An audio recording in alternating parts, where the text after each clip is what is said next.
Bienvenidos a otra clase de este curso. Mi nombre es Antonio Galván y bueno, en la clase de hoy vamos a continuar con el tema de estructura de secuencia.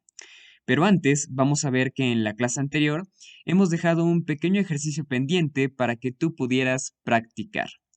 Y este ejercicio consistía en crear un programa que obtenga el perímetro y área de un trapecio con las medidas que le proporcione el usuario de los lados, la altura, la base mayor y la base menor. Entonces, vamos a pasar a PCInt para ver la solución. Y bueno, aquí está la solución que he preparado para ti. Si tu programa se ve un poco distinto a lo que estás viendo en este momento, no te preocupes. Siempre y cuando tu área y perímetro sean correctos, se podría decir que tu programa está bien. Sin embargo, si tienes alguna duda o te has trabado en alguna parte, o simplemente no entiendes por completo alguna de las cosas que se ven por acá, como por ejemplo esta parte, que se ve un poco extraña, no te preocupes, vamos a analizar parte por parte lo que he realizado por acá. Entonces, primero tenemos estas cuatro variables, que son lado, altura, base mayor y base menor. En esas cuatro variables estoy guardando lo que son los datos del trapecio. Y estos datos se los solicito al usuario en toda esta parte. Solicito el lado, la altura, base mayor y base menor. El usuario los va ingresando y después ya puedo calcular lo que es el área y perímetro. Y para eso tengo otras dos variables por acá, que son área y perímetro, y todas las variables que he utilizado hasta el momento son de tipo real. Entonces, para calcular el área, tengo que sumar la base mayor más la base menor, eso multiplicarlo por la altura, y todo eso lo divido entre 2. Esa es la fórmula para el área. Después, para la fórmula del perímetro, tengo que sumar la base mayor más la base menor, más el lado multiplicado por 2. Finalmente, tengo que mostrar al usuario cuáles son los resultados. Y eso lo hago en esta parte. Aquí simplemente he puesto una división con puros signos de igual. Después he puesto cuál es el área. He dejado un espacio y he concatenado lo que es el valor del área. Y después concateno que estos son centímetros. Y después hago algo bastante similar con lo que es el perímetro. Y hasta acá yo creo que tienes algo bastante similar. Si no es así, aquí puedes checar cuál ha sido el problema en tu código. Y seguramente te preguntarás por esta parte. Esta parte vamos a analizarla mientras ejecutamos el código. Así que vamos a ejecutarlo. Y me dice, ingresa la medida del lado del trapecio. Le diré que 3. La altura le diré que 2. La base mayor es de 8. Y la base menor es de 4. Y si te das cuenta, aquí me está dibujando lo que es mi trapecio. Y no solo eso, sino que me está poniendo las medidas que yo he ingresado como usuario. Entonces vamos a analizar parte por parte lo que se ha realizado aquí. Y primero tenemos un título, simplemente hemos escrito la cadena de caracteres dibujo. Después vemos esta línea de por acá. Recordemos que si nosotros ponemos un espacio en nuestro código, o en este caso nuestro pseudocódigo, no se va a reflejar en la consola. Entonces, ¿cómo hacemos para poner un espacio entre líneas en nuestra consola? Pues lo hacemos de esta forma. Simplemente ponemos la palabra reservada a escribir y ponemos unas comillas vacías, cerramos con punto y coma, como siempre, y en consola se va a reflejar como un salto de línea. Entonces así no tengo tan pegado lo que es mi dibujo con el título. Después pasemos a la siguiente línea. En la siguiente línea tengo primero un espacio que obviamente tengo que poner entre comillas para que se refleje en consola. Después concateno lo que es el valor de la base menor y después concateno que estos son centímetros. Entonces esta línea está bastante sencilla. Vamos a pasar a la siguiente, en la que pongo una línea formada con guiones, pero antes de ella y después de ella dejo unos cuantos espacios y con eso he dibujado lo que es la base menor del trapecio. Obviamente he tenido que calcular esta parte para que los espacios queden acorde con el resto del dibujo. Esta línea sí se ve un poco caótica, pero no te preocupes, vamos a ver parte por parte lo que hemos puesto por acá. Y primero tenemos un espacio aquí, que aquí hemos reflejado entre comillas. Después ponemos la primera parte del lado de lo que es el trapecio.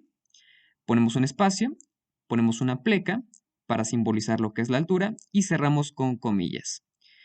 Después, como queremos poner en ese punto precisamente la altura, concatenamos justo después lo que viene a ser el valor de la altura, concatenamos que estos son centímetros, después ponemos otra coma y concatenamos estos espacios y al final de ellos el cierre de lo que es el lado de mi trapecio. Después, como quería en esta parte que también mostrara lo que es el lado del trapecio, pues concateno con una coma lo que es el valor del lado y los centímetros. Después hacemos exactamente lo mismo en la siguiente línea, pero en este caso no estamos concatenando ningún valor, simplemente estamos poniendo los espacios adecuados para que se dibuje correctamente lo que es el trapecio.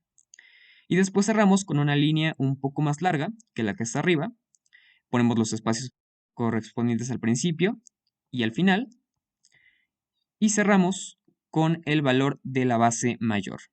Recordemos que para que no salga pegado, ponemos los espacios en medio de esta parte, después ponemos el valor y luego los centímetros. Y finalmente cerramos con otro salto de línea que ponemos por acá. Entonces, no ha sido tan complicado, simplemente estamos concatenando lo que son cadenas de caracteres junto con los valores que nos ha dado el usuario. Hemos puesto espacios en los momentos adecuados, obviamente siempre esos espacios deben estar entre comillas, y eso es lo único que hemos hecho por acá. Concatenamos con comas, ponemos los espacios adecuados y dibujamos en el momento preciso. Después ponemos esta división y finalmente mostramos los datos al usuario. Y ya se ve bastante completo lo que es nuestro programa. Entonces, seguramente a ti te ha quedado algo como esto, en donde simplemente no has dibujado esta parte, pero todo lo demás te tiene que haber quedado bastante similar. Entonces, una vez ya hemos definido lo que es este ejemplo, vamos a pasar al ejercicio de hoy. Y bueno, nuestro tercer ejercicio va a consistir en crear un programa que solicite la temperatura en grados Celsius, la convierta a Fahrenheit y Kelvin y finalmente muestra al usuario la temperatura de las tres formas. Entonces, aquí tenemos que identificar que nuestra entrada de datos va a consistir en la temperatura en grados Celsius. Eso es lo que nos va a dar el usuario. Después, tenemos que darle esa misma temperatura, pero en grados Celsius, Fahrenheit y Kelvin. Y en el proceso, tenemos que usar las fórmulas para pasar de Celsius a Fahrenheit y de Celsius a Kelvin. Entonces, eso es lo que tenemos que realizar, así que vamos a pasar a PCInt. Y bueno, una vez estamos dentro de PCInt, vamos a cambiar el nombre de nuestro proceso a conversor temperaturas. Y después vamos a definir las variables. Y necesitamos una variable para guardar la temperatura en grados Celsius que nos va a dar el usuario. Así que le diré cel. Y después necesitamos otras dos variables para guardar las conversiones a Fahrenheit y Kelvin. Así que le diré fa y kel. Y van a ser de tipo real. Después vamos a poner un título como conversor de unidades de temperatura.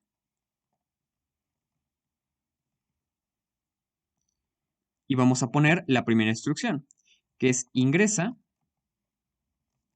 la temperatura en grados Celsius.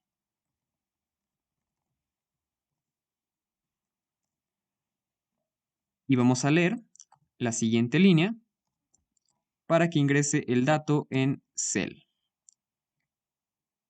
Y ya tenemos la temperatura en grados Celsius. Así que ahora tenemos que convertir a Fahrenheit y Kelvin. Así que primero vamos a empezar con Fahrenheit. Así que le diré fa. Y la fórmula para realizar esto ya la hemos visto antes, pero en pseudocódigo la pondremos como cel multiplicado por 1.8 Y a eso le sumamos 32. Cerramos con punto y coma y ya tenemos la temperatura en Fahrenheit. Ahora necesitamos la temperatura en Kelvin, así que le diré Kel es igual a Celsius más 273.15. Esa es la fórmula para convertir a Kelvin. Y ya tengo las temperaturas en las 3 unidades, así que ya puedo imprimir los resultados. Así que le diré escribir y voy a poner aquí una línea formada con guiones.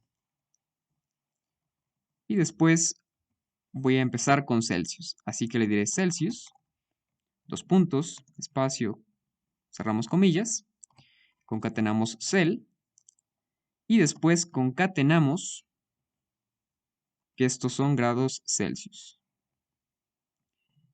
Y cerramos con punto y coma. Ya tenemos la temperatura en grados Celsius, así que ahora vamos a mostrar en Fahrenheit. Así que le diré Fahrenheit, 2 puntos, espacio, cerramos comillas, agregamos Fa y agregamos que estos son grados Fahrenheit. Y hacemos lo mismo con Kelvin. Kelvin, 2 puntos, concatenamos Kel y decimos que estos son en Kelvin. Y vamos a terminar con otra línea como esta para cerrar. Aquí tenemos los datos y vamos a darle al usuario la instrucción para que pueda salir. Presiona cualquier tecla para salir. Y ya está, ya tenemos nuestro programa. Así que vamos a ejecutarlo. Y dice, ingresa la temperatura en grados Celsius. Le diré que 24. Y ya me da la temperatura en Celsius, que es la misma que yo le he dado, pero también me la devuelve en Fahrenheit y Kelvin. Esto lo puedes probar con cualquier conversor que encuentres en internet. Simplemente ingresa la temperatura en grados Celsius y te la va a dar en Fahrenheit y Kelvin. Así vas a comprobar si tu programa está realizado correctamente. Así que nada, yo creo que hasta aquí se queda el video. Como práctica, tú lo que podrías realizar es el diagrama de flujo de este programa. Y me refiero a borrar toda esta parte y realizarlo desde cero. En la siguiente clase te mostraré cómo es el diagrama de flujo de este programa, pero mientras te recomiendo que practiques con los diagramas de flujo. Y nada, si te ha gustado este video, siempre puedes suscribirte. Y si te gusta en general el contenido, también puedes checar el Instagram y Facebook de Code for It. Recuerda darle like al video, eso siempre ayuda mucho. Y nada, espero que nos veamos en la siguiente clase.